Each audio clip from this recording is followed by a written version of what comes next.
દિલ્હીથી હિરાસર જતી એર ઇન્ડિયાની ફ્લાઇટમાં ટેકનિકલ ખામી સર્જાઈ છે।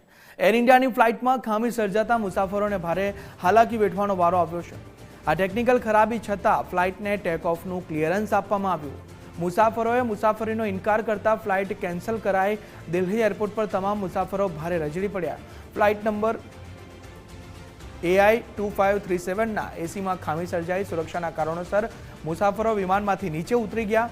મુસાફરોએ વૈકલ્પિક ફ્લાઇટની તાત્કાલિક વ્યવસ્થાની માંગ પણ કરી હતી। ક્લિયરન્સ આપી દીધું ખામી હતી છતાં પણ, પરંતુ મુસાફરોએ ના પાડી દીધી કે અમે ફ્લાઇટમાં મુસાફરી નહીં કરીએ અને આખરે મુસાફરોને નીચે ઉતારવામાં આવ્યા।